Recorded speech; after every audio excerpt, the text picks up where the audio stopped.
Chapter 42. Home.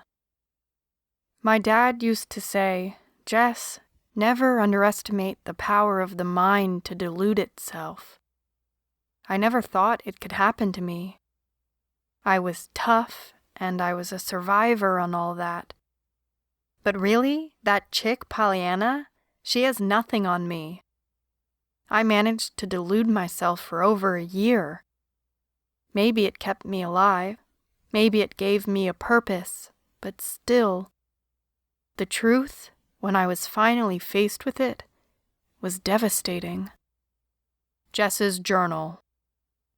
Thurman Banks watched the ragged group approach town. They came up Y, which was littered with burned-out shells of homes. When the Western Front had tore through town, the homes to the south had been obliterated. There were still 1 or 2 farms on the outskirts of town that were holdouts, but they were on their own, too spread out for the Belton militia to protect. Until Y intersected with Main Street, there was practically nothing and no one to sound the alarm. Thurman dialed in the zoom on the high-powered binoculars. Farley had insisted that all of the police surveillance binoculars be assigned to militia members. They were mighty powerful. He'd been able to see the group clear as day for well over a mile and count their fingernails from a good half-mile. The tallest, a teenage girl with what looked to be a baby wrapped in a sling across her chest, looked somewhat familiar.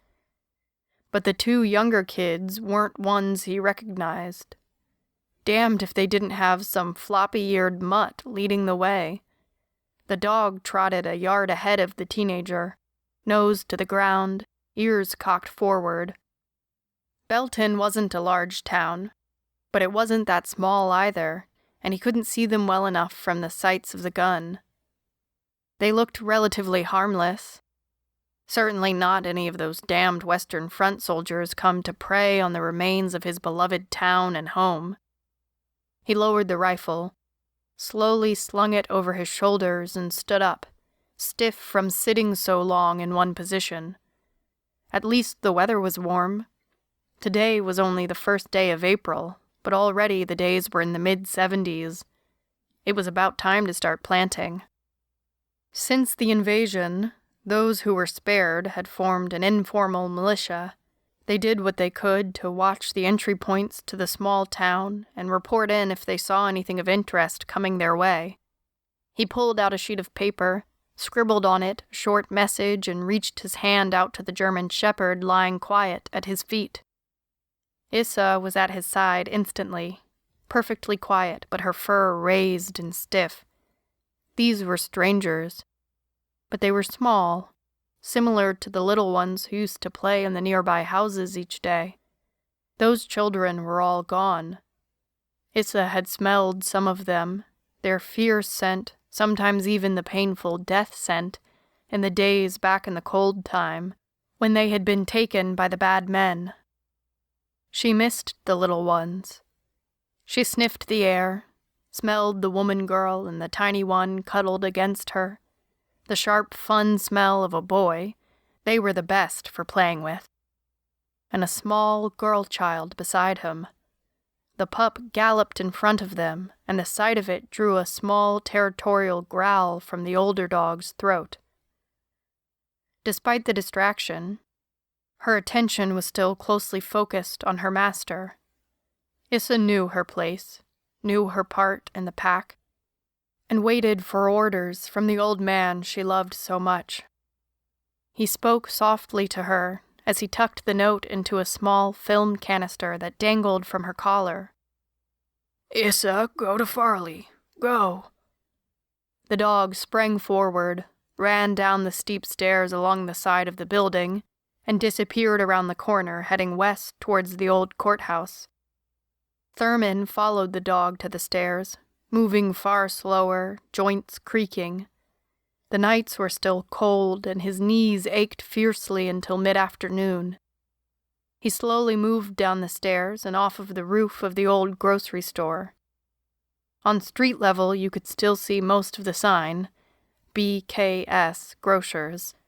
Thurman had inherited the store from his father, bequeathed it to his son Mark, and he guessed he owned it still, though it was bare to the bones now. The shelves were empty, had been half empty that fateful day when the Western Front had blown through.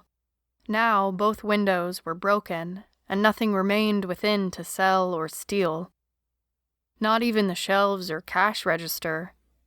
He had washed the blood of his son from the walls and floor and buried him in the cemetery next to his mother and Mark's wife, Annette. Thurman thanked God and fate and all the rest each day since that his Mary had been gone and buried before that terrible day. It would have killed her to know her only son and daughter-in-law were dead, and her precious grandson missing and most likely lost to them as well. He headed south towards the small group coming in. Farley would be along soon with backup if it was needed. Thurman doubted they were a threat, but Farley was mayor now and he could make up his mind on that.